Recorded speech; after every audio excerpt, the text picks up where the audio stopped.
मैं doctor Shikha Agarwal, government college Sujangarh, BA part third की आज की क्लास में हम लोग पढ़ेंगे संयुक्त राज्य अमेरिका की विदेश नीति। सबसे पहले हम ये देखेंगे कि विदेश नीति क्या है। विदेश नीति वो प्रमुख साधन है जिसके माध्यम से एक देश अपने अंतर्राष्ट्रीय संबंध संचालित करता है।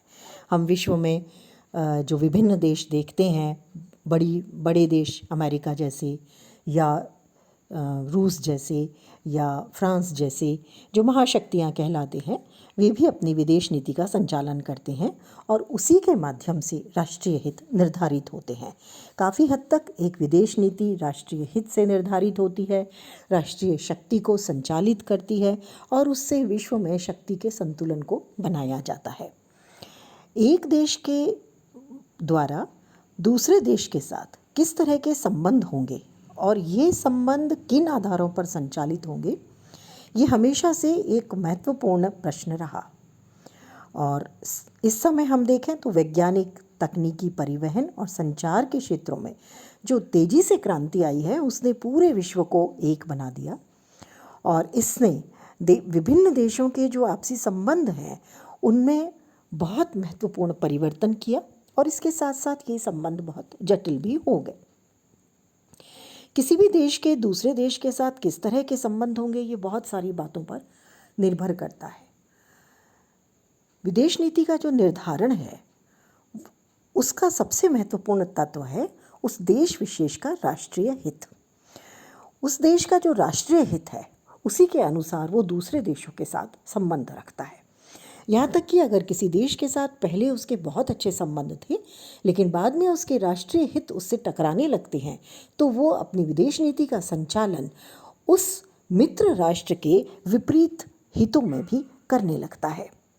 अगर हम छोटे रूप में कहें या संक्षेप में कहें तो कोई देश अपने सभी अंतर्राष्ट्रीय संबंध बनाने या स्थापित करने, उन्हें बनाए रखने और विकसित करने या कुछ देशों के साथ विवाद, संघर्ष, तनाव और युद्ध करने का एक आधार रखता है और वह जो आधार है वो है उसके राष्ट्रीय हितों की पूर्ति उससे होती है या नहीं होती है। इसलिए किसी भी देश की विदेश नीति को अगर समझना है तो हमें सबसे पहले उसके राष्ट्रीय हित को समझना जरूरी है। समय के साथ किसी देश के राष्ट्रीय हित में परिवर्तन भी आता है और राष्ट्रीय हित को परिवर्तित जो परिस्थितियां हैं विश्व की उसके अनुसार फिर से परिभाषित भी किया जाता है। इसीलिए हम देखते हैं कि किसी काल विशेष में किसी देश का कोई बहुत अच्छा मित्र देश है लेकिन कुछ समय बाद में उससे मित्रता कम हो जाती है और किसी दूसरे देश के साथ मित्रता बढ़ जाती है। उसका कारण है राष्ट्रीय हित। तो विदेश नीति पर हम किसी भी देश के राष्ट्रीय हित का बहुत महत्वपूर्ण प्रभाव देखते हैं। जब हम किसी देश की विदेश नीति को देखते हैं तो अभी जैसे हमने चर्चा की कि उसका जो स्वरूप है वो उस देश के राष्ट्रीय हित से निर्धारित होता है, लेकिन उसके साथ साथ उसके निर्माण के आधारभूत तत्व हैं। ये आधारभूत जो तत्व हैं इनसे किसी भी देश की विदेश नीति को समझा जा सकता है या उस देश की विदेश नीति जो बनती है उसमें ये निर्णायक तत्व के रूप में दिखाई देते हैं। अमेरिका की जो विदेश नीति है उसमें वहाँ की जनता का अनुभव है, इतिहास है, प्राकृतिक संसाधन है, सुरक्षात्मक तरीके हैं, वहाँ की जनसंख्या है। तो ये सारी चीज़ें जो हैं ये मिलकर के उसमें राष्ट्रीय लक्ष्य और हित को मिला कर के विदेश मामलों को संचालित करते हैं। तो इन तत्वों को हम लोग देखेंगे। सबसे पहली जो स्थिति है जो अमेरिकी विदेश नीति को निर्धारित करती है या उसका निर्माण करती है वो है भौगोलिक स्थिति। अमेरिका की जो भौगोलिक स्थिति है वो बहुत अलग है। यहाँ पर जो वाणिज्य और व्यापार है उसमें यहाँ की भौगोलिक स्थिति से बहुत ज़्यादा वृद्धि हुई और जो पश्चिमी गोलार्ध की सुरक्षा के लिए अनुकूल परिस्थितियां हैं वो इसमें उत्पन्न हुई।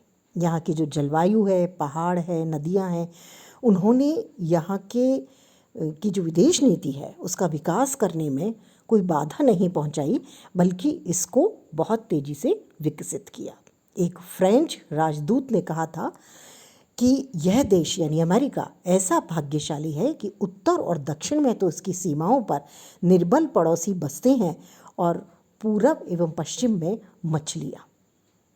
तो इस तरह से वो एक भाग्यशाली है कि उसकी सीमाएं ऐसे देशों से हैं जो बहुत ज़्यादा मजबूत देश की श्रेणी में नहीं आते। दूसरा जो तत्व है इसके विदेश नीति के निर्धारण का, वो है प्राकृतिक साधन।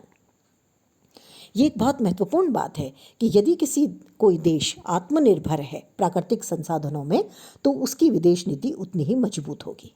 अमेरिका इस मामले में बहुत भाग्यशाली देश है।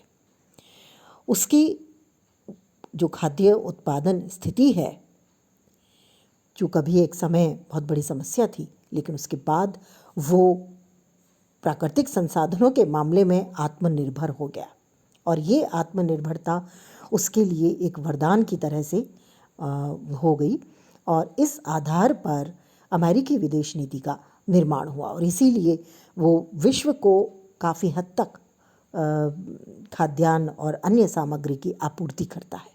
प्राकृतिक संसाधन में सिर्फ तेल या ऑयल एकमात्र ऐसी वस्तु है जिसका उसे भारी मात्रा में आयात करना पड़ता है। तीसरी बात आती है सुरक्षात्मक शक्ति। कोई भी राष्ट्र जो सुरक्षित नहीं है या निर्बल है, वो कभी भी मजबूत विदेश नीति का संचालन नहीं कर सकता। अमेरिका के जो लोग हैं वो विदेश नीति को सैनिक कार्यक्रम के द्वारा मजबूत बनाना चाहते हैं।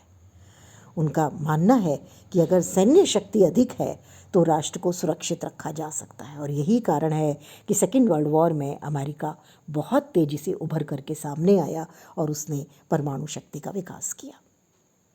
अगली बात आती है मानवीय स्रोत। औसत अमेरिकी श्रमिकों का प्रति व्यक्ति उत्पादन, जितने भी गैर पश्चिमी देश के श्रमिक हैं उनकी उत्पादन की जो तुलना हम करें तो उससे बहुत ऊंचा है। ये एक बहुत बड़ा कारण है कि अमेरिका की विदेश नीति जनसंख्या के आकार और गुणात्मक विशेषता के रूप में निर्धारित हुई है। यानी वहाँ की जनसंख्या का जो आकार है और जो उसकी गुणात्मकता है वो बहुत महत्वपूर्ण है, और उसी के आधार पर विदेश नीति मजबूत है। अगला आता है वहाँ की गृह नीति और दबाव गुट। अमेरिका में दबाव गुट बहुत महत्वपूर्ण है, और दबाव गुट का विदेश नीति पर भी गहरा असर आता है। पूरे देश की जो गृह नीति है उसके आधार पर भी जो अमेरिकी विदेश नीति है वो प्रभावित भी होती है और संचालित भी होती है। अगर दबाव गुट कोई निर्णय लेता है या दबाव गुट किसी बात के लिए दबाव डालता है तो अमेरिका की कार्यपालिका उसकी अवहेलना नहीं कर सकती। जैसे अमेरिका की फिलिस्तीन संबंधी जो नीति थी वो अल्पसंख्यक यहूदियों की मांग को ध्यान में रख करके बनाई गई थी। धार्मिक और व्यापारिक संस्थाएं और दूसरे सामाजिक संगठन भी विदेश नीति को अपने हितों के अनुसार प्रभावित करते रहते हैं। तो एक तरह से दबाव गुट की भूमिका बहुत महत्वपूर्ण है और उसी से वहाँ की विदेश नीति निर्धारित होती है। अगला तत्व आता है संवैधानिक बंधन। जैसा कि हमें पता है कि अमेरिका एक प्रजातांत्रिक देश है, संघीय व्यवस्था है, राष्ट्रपतीय शासन है। तो विदेश नीति जब निर्धारित की जाती है तो उस समय इन बातों का गहरा प्रभाव पड़ता है। संविधान और सर्वोच्च न्यायालय के निर्णयों से कई बार विदेश नीति के संचालन में बाधा आती है और केंद्रीय सरकार अपने तरीके से विदेश नीति का संचालन नहीं कर पाती। कई बार ऐसा हुआ है कि विदेश नीति के संबंध में राष्ट्रपति कोई संधि करना चाहते हैं या कोई नीति निर्धारित करना चाहते हैं, तो ऐसे में सीनेट अपना निर्णय नहीं देती। परिणामतः राष्ट्रपति अपने तरीके से निर्णय नहीं ले पाते। अगला आता है दलगत सहयोग। एक बहुत महत्वपूर्ण बात अमेरिका में है कि वहाँ पर दलगत सहयोग और प्रशासनिक समन्वय बहुत महत्व रखता है, और इसलिए जब अमेरिकी विदेश नीति में कोई निर्णय लेना होता है या इसका निर्माण हुआ तो उस समय भी ये दलगत सहयोग और प्रशासनिक समन्वय बहुत महत्वपूर्ण था। और कई बार ये कठिनाई आती है कि राष्ट्रपति जिस नीति को निर्धारित करना चाहते हैं उस पर जो कांग्रेस है वो अपना बहुमत नहीं देती। इस संबंध में एक उदाहरण बहुत महत्वपूर्ण है। व्यापक परमाणु परीक्षण निषेध संधि, जिसको हम सामान्य भाषा में CTBT बोलते हैं। अमेरिकी राष्ट्रपति बिल क्लिंटन विदेश नीति के साथ साथ CTBT पर भी कार्य कर रहे थे, लेकिन इस संधि को उस समय बहुत बड़ा झटका लगा जब अमेरिकी सीनेट ने इसको अनुमोदन देने से मना कर दिया, क्योंकि वहाँ पर ऐसी स्थिति है कि 100 सदस्यों वाली सीनेट में किसी भी ऐसी संधि के अनुमोदन के लिए 2/3 मत यानी 67 मतों का पक्ष में होना आवश्यक है। जबकि जब इस संधि को रखा गया सीनेट के सामने 13 अक्टूबर 1999 को, तो इसकी पुष्टि के लिए जो मतदान हुआ उसमें 48 मत इस संधि के पक्ष में पड़े और 51 मत इसके विरोध में पड़े। परिणाम स्वरूप अमेरिकी राष्ट्रपति बिल क्लिंटन का ये प्रस्ताव पारित नहीं हो पाया। तो इस तरह से अमेरिकी विदेश नीति का निर्धारण जो है बहुत सारे तत्व करते हैं, जिसमें भौगोलिक स्थिति भी आती है, जिसमें प्राकृतिक साधन भी आते हैं, मानवीय स्रोत भी आते हैं, सैन्य शक्ति भी आती है, वहाँ के दबाव गुटों की बहुत महत्वपूर्ण भूमिका है, क्योंकि संविधान लिखित है, कठोर है, प्रजातंत्र है, वहाँ पर संघीय व्यवस्था है। तो ऐसी स्थिति में संवैधानिक बंधन भी उस पर लगे हुए हैं और उसी के साथ दलगत स्थितियाँ भी बहुत महत्वपूर्ण हैं। तो कुल मिलाकर के ये उसके निर्माणकारी तत्व है। अब आते हैं संयुक्त राज्य अमेरिका की विदेश नीति के उद्देश्य क्या है। किसी भी देश की जो विदेश नीति है उसका उद्देश्य होता है अपने देश के हितों को पूरा करना और अपनी सुरक्षा को मजबूत करना, मित्र राष्ट्रों की संख्या को बढ़ाना और अपने आसपास के क्षेत्र में अपने प्रभाव क्षेत्र को बढ़ाना। अमेरिकी जो विदेश नीति है उसका उद्देश्य भी इससे मिलता जुलता है। सबसे पहला उद्देश्य है राष्ट्रीय सुरक्षा।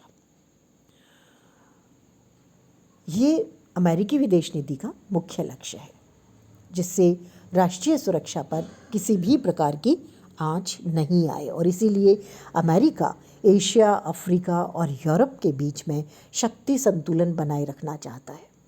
यूरोप में पश्चिम जर्मनी और एशिया में जापान और पाकिस्तान का समर्थन इसी आवश्यकता पर वो करता है, जिससे जो साम्यवादी शक्तियां हैं, सोवियत संघ है, उसके विरुद्ध एक शक्ति संतुलन को बनाया जा सके। दूसरा आता है जनतंत्र की रक्षा। अमेरिका में प्रजातंत्र है और इस जनतंत्र का वो प्रबल समर्थक भी है। प्रथम विश्व युद्ध के बाद जनतंत्र की रक्षा के लिए उसने महत्वपूर्ण योगदान दिया। द्वितीय विश्व युद्ध के समय भी जो वहाँ के राष्ट्रपति थे रूजवेल्ट, उनका उद्देश्य हिटलर की तानाशाही को ख़त्म करना था और संसार में, विश्व में 4 प्रकार की स्वतंत्रताएं स्थापित करना उन्होंने बताया। भाषण की स्वतंत्रता, धर्म की स्वतंत्रता, अभाव से स्वतंत्रता और भय से स्वतंत्रता। तो इस तरह से प्रजातंत्र की रक्षा इस विदेश नीति का उद्देश्य है और इसी के आधार पर वो विभिन्न देशों में हस्तक्षेप भी करता है।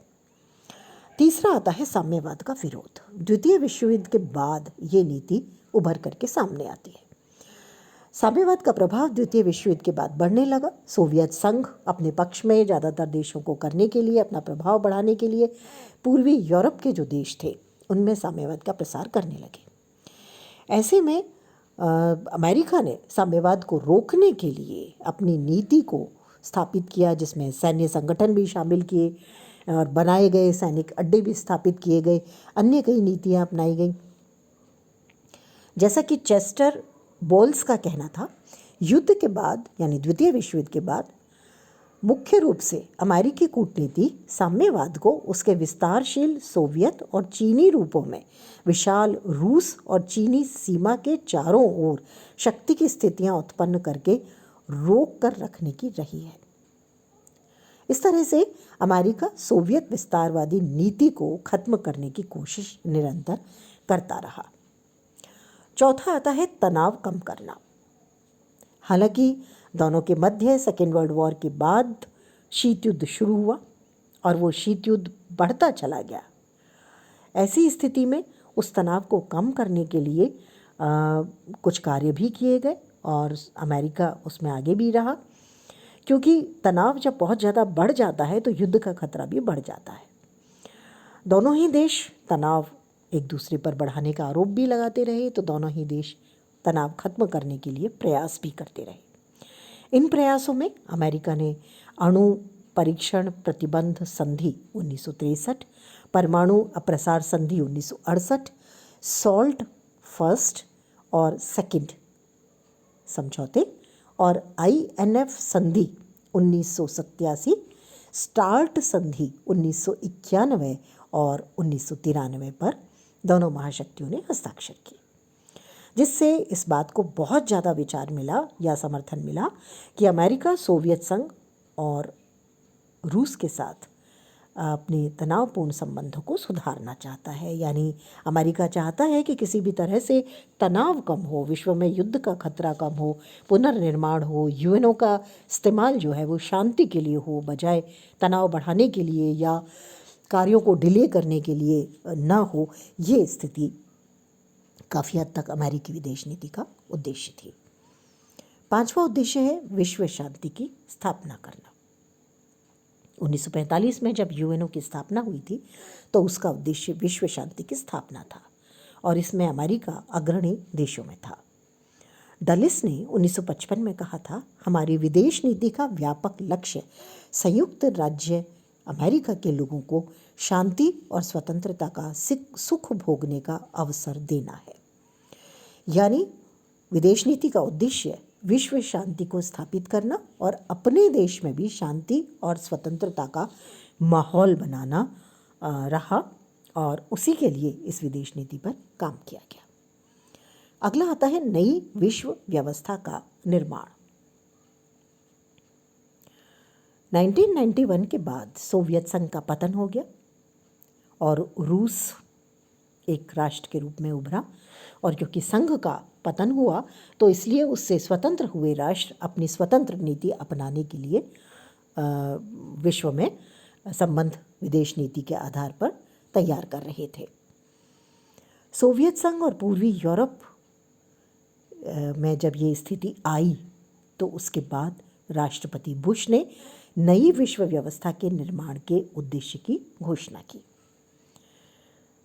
और इसके माध्यम से एक तरह से ये स्पष्ट करने का प्रयास किया कि अंतर्राष्ट्रीय राजनीति का केंद्रीय ध्रुव जो है वो अमेरिका होगा और दुनिया में पूंजीवादी अर्थव्यवस्था का सुदृढ़ीकरण होगा। संयुक्त राष्ट्र संघ का जो निर्णय है वो अमेरिका की विदेश नीति के अनुरूप होगा, क्योंकि अब सोवियत संघ एक शक्तिशाली राष्ट्र नहीं था बल्कि अब रूस था और अन्य छोटे 15 राष्ट्र थे।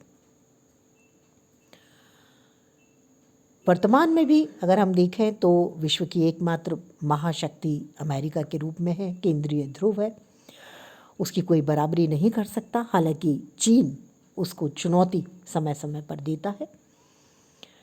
परमाणु शक्ति के आधार पर अगर हम देखें तो विश्व में बहुत से देश हैं जिनके पास इस समय परमाणु शक्ति है। विश्व की आय का 1/3 हिस्सा इस समय अमेरिका उत्पन्न कर रहा है। सबसे बड़ा आयातक विश्व में अमेरिका है। विश्व व्यापार का 5वां हिस्सा एक तरह से अमेरिका से होता है। और